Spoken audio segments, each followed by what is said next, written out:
Hi, I'm comedy writer and author Emily Jane Clark, and welcome to my Cringe Club, the podcast where we celebrate everything cringe. Each episode, I'll be speaking to a different hilarious guest about their most embarrassing moments. But remember, what happens in Cringe Club, well, gets broadcast to the world. I am so excited today because I have a very special guest in the Cringe Club. Welcome to comedian, writer, and actual king of nonsense, Tiernan Douieb. Hello, thank you so much for having me on. And I feel like it's probably necessary for your listeners to know that in a Cringe Club that this is about the fifth time we've tried recording this morning, and there couldn't be anything more cringe than this being attempt number 5.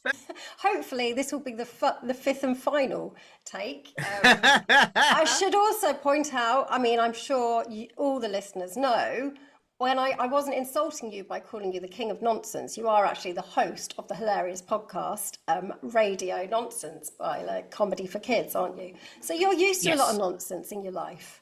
Yeah, it's endless nonsense. I think my whole life has been nonsense to this point. It's one of the things I was, I have to say, slightly worried about coming on this show, in that I think so much of my life is, I'm so unaware of the cringiness of things now, because so much of life has been comedy and stupid anyway, that you just sort of roll with it and embrace it as, well, this is my job.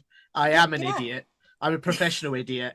I'm entirely cringe, and that is me now. So, professional idiot, I like that. You know, writers or performers, you do tend to use your cringes as material. Do you find you use them on stage when you're doing your stand-up? Any cringes come through? Yeah, all the time. I think that there's it was a thing that lots of comedians always used to say, if something really terrible happens to you, you often think, brilliant, that's 5 minutes more material for me. You know, it's always something. And one of the things I was remembering when I was thinking about coming on this is I think it was one of the first Edinburgh Fringe festivals I did. It must have been 2008 or 2009. And I was doing a sketch show, and I was wearing a t-shirt with the sketch show logo on. And I was walking along a road, and Edinburgh is, for listeners that don't live there, have never seen it in a film or read it in a book, Edinburgh is like regularly wet. It's just always wet and rainy and grey. Even in the height of summer, it's the wettest place. And so I was walking down a road, and while I was walking, a car drove by and splashed a puddle that entirely covered me head to toe in horrible puddle water. And I was completely soaking wet. And for a split second, I thought, oh no, this is so embarrassing. And then 2 people ran up to me and said, that's the funniest thing we've seen all festival. Where's your show on? And then I told them, and then they came the next day. And so it was the best sales tactic for a show that I've ever done. And That's amazing. That's amazing. Maybe I can try that with promoting my books. I can just sort of stand in a busy road, get hit, and as they're sort of saying, oh, sorry, you're all right, I'll just grab a book, buy my book. You know, if you want to see more cringe, buy my book. So it's worth a go. That's a good promotion technique. But you know, I think so. I think people find cringe very funny because it always makes you think. Is 2 things. Is one, either there's the relatable, like, oh no, that's happened to me and I totally understand and I can laugh about it now, or it is, aha, it's never happened to me. That's hilarious. And I think either way, people find that very funny. It's very useful. I was gonna I had a defining, I suppose, what do you call it, like learning curve on cringe when I was at school, because of what I'm gonna say is not me, so I'm gonna tell you about someone else's cringe. But I want to tell you about their cringe tactics because I think you'll be impressed, right? Okay. Right. So there's a boy called Daniel Marshall, and I don't know where Daniel Marshall is now, but I hope he knows that I've never forgotten this and I will always respect him for it, right? But we were in secondary school, so I was like year 9, I think. And he had a snake board. Do you remember snake boards? Yes, I do. They were so stupid thinking back. But they were really uncool. They were like weird, wonky skateboards that were... Yeah, didn't make sense. Very hard to navigate. They were awful. I don't know what was going on, but he very boldly, with his cap on backwards, skated, like snakeboarded down. There was like a little decline into the school, so you sort of go down a hill into the school. He'd skated down the hill right into the middle of the playground, and then as he reached the middle of the playground, he fell right off the snakeboard, like, and tumbled, and everyone saw it, right? Absolutely everyone saw it, and they all crowded round, ready to go, ha ha. Oh, And what Daniel did was he immediately got up, he ran into the crowd, he then pointed at where he was and went, look at that idiot that's fallen off his snakeboard. Aha, who did that? What an idiot. And everyone was so confused that no one made fun of him. he owns that. He Yeah. owns that fall. What a legend. I hope he's doing something amazing now. You've Me just too. got to think. As proper distraction technique, like just nobody could figure out. They're like, but we thought the idiot was you, but now you're what? And you could just see everyone's faces, and then the crowd just dispersed, and that was it. He was fine. No one spoke of it again.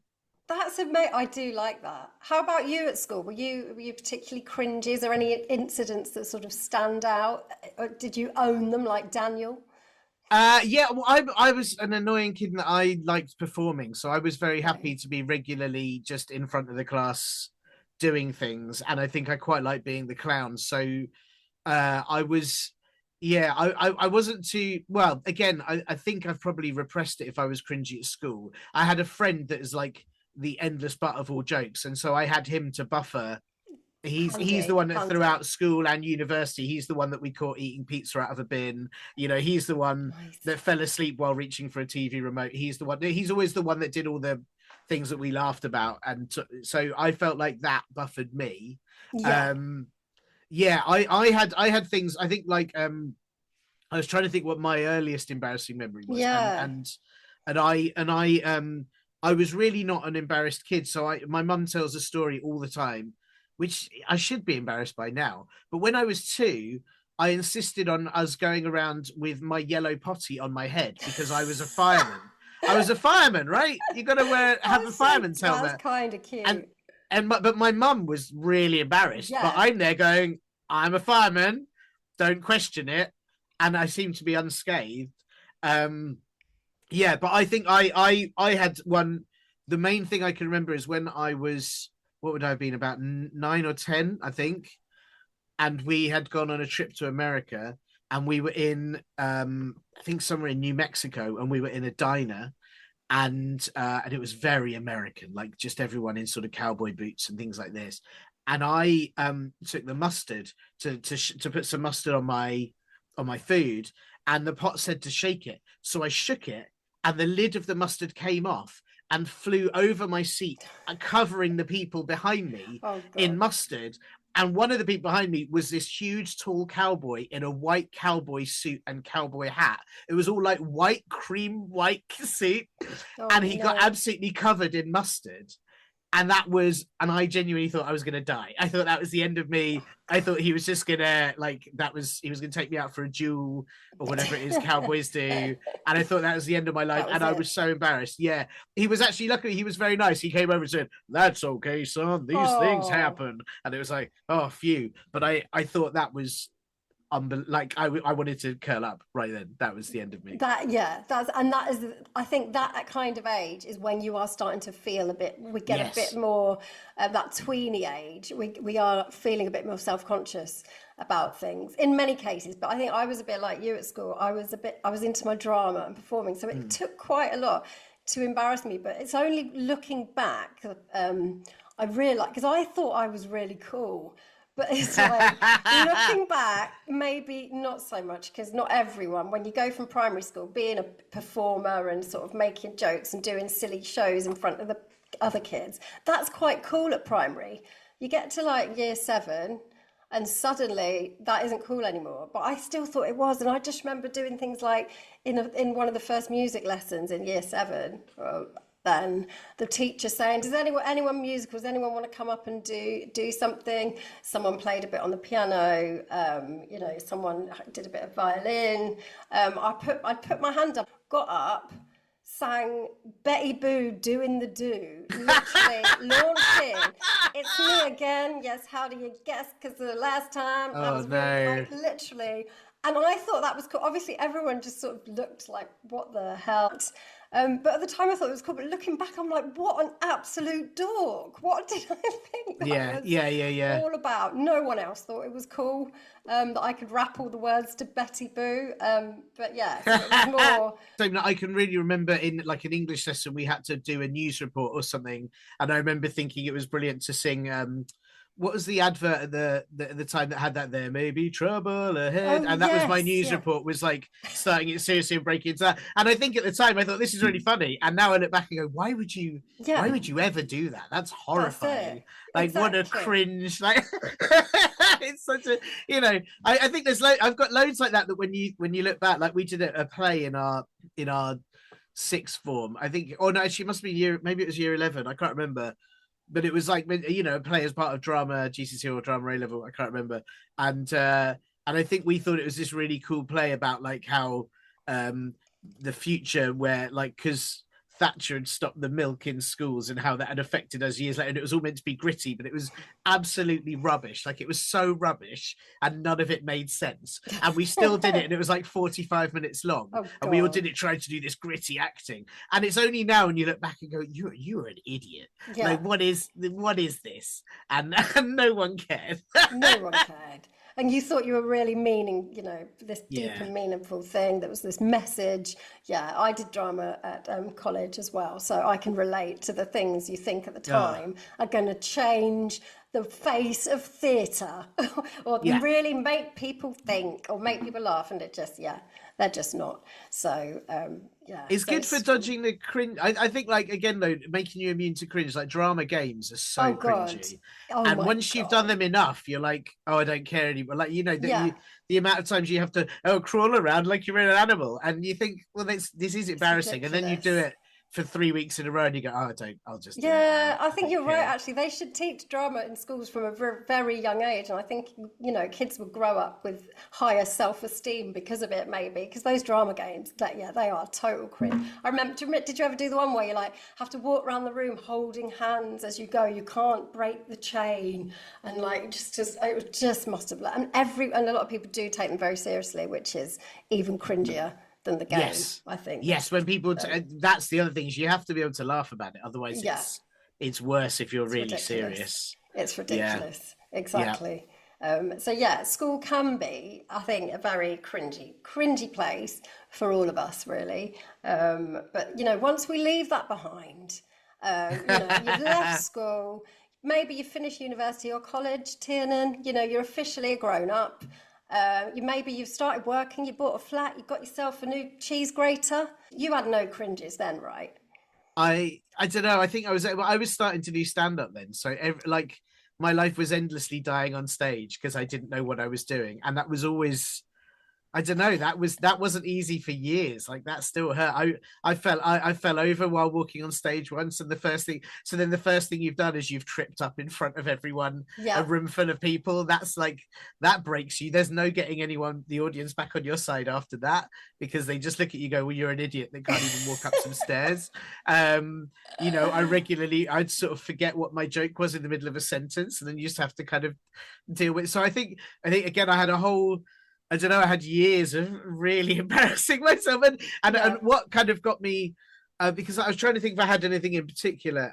I've got gigs in my head where I remember coming off stage and the person running it saying, you've obviously got jokes, but you said them at 400 miles an hour, so no one heard them. And then you just go, oh yeah, I did. Oh no, this is terrible. But again, this is probably more coping tactic than brilliant story about how rubbish I was. But I remember an older comedian coming and say, I died at the Comedy Store. So I was doing the Comedy Store, really big, the most famous gig. And I just did like 10 minutes of the worst set anyone had ever seen, where people just yelled at me and it went horrible. And I came off stage and I thought, I just felt sick. I felt so sick. And an older act just kind of said to me, what are you going to do about it? And I was like, I don't really know. He goes, it's only 10 minutes, wasn't it? And I go, oh yeah. And he goes, there you go. You do another one tomorrow. And I was like, oh, that's it. And he just sort of made you realize that it was only a few minutes, and now it's done. And now you just go away, and no one else will ever remember you in that room. So it's fine. And that was a real turning point in how to think about it. Because I think for a while, every gig that was bad stayed with me for weeks. Oh, like God, so many weeks. Yeah. And then after that I was like, oh yeah, it's just one thing, and maybe I don't care anymore.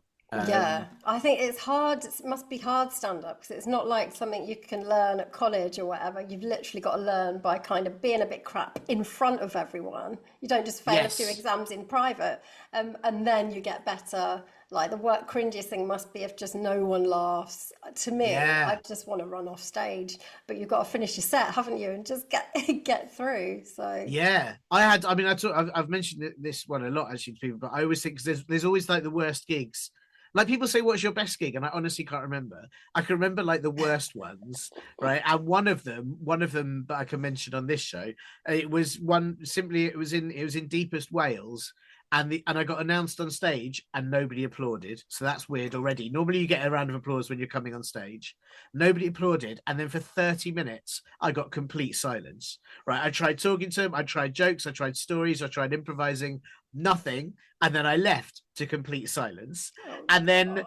the act came on after me to rapturous applause, and I still don't know what I did wrong, and I just had to get in the car and very quietly drive home. Like what was it, like 3.5 hours drive Oh home, God. just going, well, that happened, That and I still don't know what I did, and they hated me before they'd even heard my name. Oh So no. Yeah, that's a tough one. But again, another thing that gets you a bit immune to cringe, really. Get a bit, yeah, to help you embrace that. The cringier you are, the more stories you've got for your stand-up. So, yeah, I um, think so. I hope so. I mean, it's weird. I think I'm sure I'm really cringe now because I'm a dad and I'm in my 40s, and I think everything I do is very cringe. My daughter thinks I'm endlessly cringe, oh my God, so do and mine. They kind of ruin it, don't they? When you think you're quite cool, then you have kids and they're like, no. How old is your no, daughter? she's only 7, but she's Okay. already aware that I am a terrible embarrassment. So you know, just in terms of yeah, I don't know. I think at the moment, like these last 2 weeks, it's been really warm, so I've been doing the school run in shorts, and that's awful. Dad in shorts is instantly Oh, a yeah. horrific idea. Yeah. Knobbly knees out. No one wants that. Yeah. You But know, I mean, does she still laugh at your jokes? Because this is the thing, like mine are now 12 and 13. right. And they've gone to, I think they used to find me pretty funny, but now literally I just get eye rolls. And they get old enough to sort of ruin your stories. You know, when something funny happens, it's so irritating. I don't know if your daughter does this yet, but you know, when you tell a funny story to people, like I might say, oh yeah, the other week where you're all so hungry, we ate a big packet of biscuits or something like that. Obviously, that's not the story. And they'll say things like, it wasn't it was actually in March, it wasn't last week or the other day. Oh, You know, you just oh say the other, because no. I say the other day all the Oh time, and they're no. like, actually, it was March the 24th, and make you look like a liar. And there's actually, it wasn't a whole biscuits, it was Jaffa cakes, and it was about 5 biscuits. They're literally story ruiners. So you look forward to that if it hasn't Oh, happened yet. see, that hasn't happened. I mean, she already thinks my comedy is boring, and like she won't come to any of my shows I do. She's like, "Oh, you just do the same jokes again," and but I mean, this is the thing, right? There's no winning because like I used to get to do it's fewer now, but I used to get to do a lot of music festivals in the summer with comedy. And there was a while where we took her to sort of the family ones of Camp Festival and all these sort of things. And she was only aged like 4, I think. And we were like, she's like, what's going on today? And like, we're going to a festival. Another festival, not again. And it was like, how are you bored of festivals at the age? I And it's know. because, Just yeah, shows you. you can't win. There's no winning. No, mine are the same when I've got like another book out or something. I'm like, oh, come on, we're going to go for this, but to this book thing. I'll do a bit of, oh, do we have to? Um, But the way I see it, being embarrassing now is just getting our revenge because they can embarrass us quite a lot as parents. Yeah, I yeah, yeah. remember, you know, when they're little, yours probably still the same age, where you all have to go in the toilet cubicle together because you don't want to leave them on their own and you don't want to touch anything. So we're, you know, in the cubicle with my daughter and she'll be shouting out, "Are you doing a wee or a poo?" So like I'm just like trying to have a wee here. So actually maybe it's okay if we embarrass them now because they've done it to us for many many, many years. Yes, that's true, isn't it? I think I've been yelled at to wipe my bum, and it's Yeah, like, exactly. yeah. And actually, parenting in itself, I think, comes with more cringy incidents. I think, when your kids start school and you're meeting a whole load of new Oh people, no. the parents' WhatsApp groups spring up that you've got to, try not to be too cringy on. How did you find sort of parenthood cringe-wise? Were you cool straight away because you're a No. comedian, or? No, well, I found that a lot of other parents, like at school, don't have the same sense of humor. Like this, Learn that the hard way. Yeah, because I like to immediately joke with people, and what you learn is that some people take life a lot more seriously and just don't find you. I like my friend's got a tactic, and I've tried this and it didn't work, but where he says if he refers to his daughter as an idiot, like if they laugh. If they laugh, then he's like, "Oh, you're okay," because we're allowed to say our kids are idiots sometimes. And if they don't laugh, then he can't be friends with them. And I tried this at my school, and I had about 3 parents immediately just think you're a horrible dad. You're a horrible dad. And I was like, yeah, but she's been an idiot. So it's like, I think I'm allowed to say it. But yeah, I just. I don't know. I think regularly with conversation, because I think as well that when you do a weird job, you just sort of talk about it like it's a normal job. I was doing this gig and do that, and I get regularly looked at like, who is this weirdo? What? Why don't you do something real with your life? I know exactly what you mean about because I think when I meet new people as well, you tend to go in with something a bit funny. I remember on one of the early sort of parent and toddler groups I went to, everyone was sort of sat around. I didn't really know anyone that way. Everyone sat around talking about their weird crushes, and they were like, "Oh, Mr. Bloom," off CBeebies and all sorts of things like that. Yeah. And I thought it'd be hilarious if I just said, "Oh, my dad." I promise I do not have a crush on my dad. It was literally a joke, and I thought that's it was amazing. the funniest thing. And then I think I made it because everyone just went completely silent and then I obviously told them, oh, it was joking. I just thought it'd be funny. But then I felt like one of these people that were protesting. Yeah. Then you've made it worse. And I've made it worse, and I never went back to that group again. Let's put it. Wow, that way. That's really bad. It's a bit like starting school, I think. Actually, starting when your kids start school, because. Well, it's just that with school, you're thrown in with a whole bunch of people you've got nothing in common with, other than that you go to school, and you have to find your friends. And the same with then when your kids go to school, you have nothing in common with the other parents, other than your kids go to the same school. Exactly. And it's like, would you? This sounds mean, but you probably wouldn't choose to be friends with a lot of. But you have to be. Well, yeah, especially because play dates and things, you've got to spend time with these people. Which is hard. It's great when you meet some like-minded ones, though. I've been lucky enough where I am. Somehow we all found each other. The people who might have crushes on their dad, I haven't. Things like that. You know what I mean? I think it feels amazing. It's almost like a romance, when you meet someone who just gets it. You can say your kid's an idiot and they'll agree. You know what I mean? So I hope, if you haven't yet, you will find that at one point. Yeah, hopefully. There's still time. Well, no, you can borrow my joke if you want. Thanks. I'll go straight and say I have a crush on my dad, and I'm sure that will. I think that would really help me out. Yeah, exactly. It'd be great. I'm now down to the small. I've got the smallest small talk available. Really? It's nearly always the weather or something to do with the school, and then conversation shut down. Put my headphones in, walk out, listening to something loud and angry, and that's how I deal with it.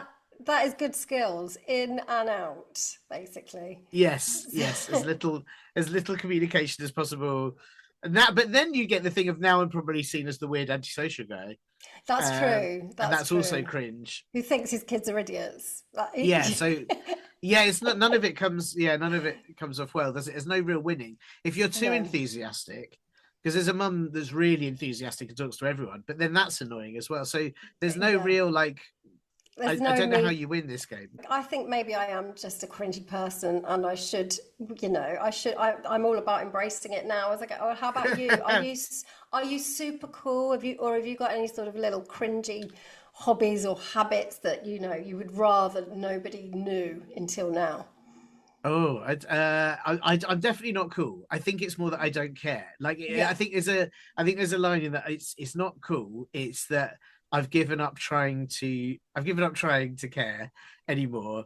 And like a lot of, I don't have many like hobbies, but it's not that I mind people knowing about it. But my weird midlife crisis is I've started. This sounds so boring now. This is when something's like goes weird. But no, I've started like fermenting lots. So I'm trying to make like misos and pickles and things. So our kitchen is this forever collection of jars with little cloths over the top. And my daughter's always like, ugh, are you fermenting something again? Oh my God, that is perfect. And it's like, perfect. yeah, but for me, it's like I find it quite calming, but also then you get to eat it, right? So it's like that's like a double win. But it is just there is a whole shelf just full of weird little jars of things bubbling away, and it is a weird thing to like. It's also I think it doesn't sound very hygienic when you're I'm making my own miso. It sounds like where's that coming from? Is that like where? How are you doing that? Yeah, I mean, is it just fermenting? So it's not like what's your favourite thing to ferment then? I'm indulging your cringe here. We're embracing it. I don't know, lots of things. I've just made some nice bread and butter pickles. They were really good, pickled courgettes. I mean, I do like a pickle. I do like a pickle. So they're like spicy but sour. Yeah, but I've done it with courgettes. But yeah, so they're like similar. And then I've make sauerkraut and kimchi and all these sort of things. But yeah, but you see, you go ooh, but that's I think like. For a kid, it's weird. Like it's weird. It is totally weird. If I started doing that, my daughters would be like, "What the?" They think it's weird that I collect badges. That's all, Oh yeah, nice. I've got loads. I'm really proud of them. Sometimes people will come round and be like, "Do you want to see my badges?" Because I've been collecting them since I was a kid. That's great. But to collect fermented pickles in jars, that's a different level. I think it's my midlife crisis because I haven't got a motorbike or anything because I couldn't afford one and I'd fall off it and die. So I've gone for easier. I've gone for things I can eat. That's what I thought would be a. That's good. You're pickling your way towards your twilight, and it's something you can carry. I bet it's good for you, healthy. I think so, yeah, and I think I'm fermenting as a person, so it sort of goes with. Oh, I like that. As my. Yeah. I think I so. like that. Like I couldn't have asked for a better cringy hobby. No, we're embracing it. And actually, I do think I think it is cool to embrace your cringe. I think that is what makes us cool. This is what I like to tell myself, anyway. Yes, so by not caring what people think and just embracing that is kind of cool, isn't it? That's cool. I think so. I think it's for me. When I think about. Because like it's something about having things in jars that makes me go, this is cringe. Like I think of who was that guy? Leonardo DiCaprio played him in a film once, and he was like pretending to be an airline pilot, and then he kept lots of jars of wee in a cupboard. And I always think, when you keep stuff in jars, it's like a weird witch's cupboard, or wee that you keep. Like that's the problem I have with jars. Jars are cringe. I don't know why. They are cringe. I would want to be experimental. Like, could you pickle, say, a banana? Can you pickle a sausage? Yeah. You can pickle anything. No. You can pickle and ferment anything, and that's where it becomes a problem, because then you're just like I'm looking around the kitchen, going, what can I do now? What can I ferment? And that becomes exciting. Sometimes that's exciting. Sometimes it is the most disgusting thing. Well, if you're getting a bit sort of pickle happy one day, and you're just shoving thick, could you pickle a pie, like a chicken pie? Oh my gosh! Do you know what? That needs to be discovered. I think that might taste quite nice if you ever get a bit of your vinegar if you ever have sort of pie and chips from the chip shop on the pie. That's pretty tasty. Well, I tell you, so I'm part of groups. This is when it's a problem. Right? I'm part of groups. I'm part of groups, little forums where they all talk about things they're making, right? And there's a really so I'm going to get boring and technical. No. There's a thing called garum, right? And garum is when like you make a miso, and then you distill it and basically make it into a sauce, and you get beautiful like mushroom garum. It's really tasty, or you get all these lovely umami. But somebody on this forum basically made miso out of a McDonald's Happy Meal and then froze it and then let that melt into a garum and made a Happy Meal garum.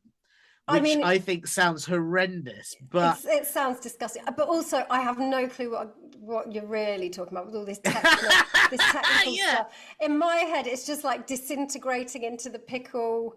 But that's probably not. I don't know what's happening there. No, I want to see a picture of the. I want to see a picture of the Happy Meal. I'll find one. I'll send it to you. Please do. I'm not sure I am Happy Meal about it, but it's weird. But I'm just saying, there's a whole world of people out there that are doing.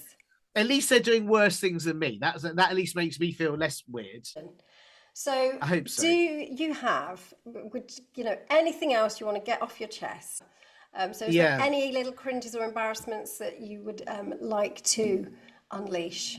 It's tricky because I was trying to think about who the audience for this podcast are, and I think that I've got a number of cringe things that I thought I probably can't mention on this show because of the age of the audience that are listening.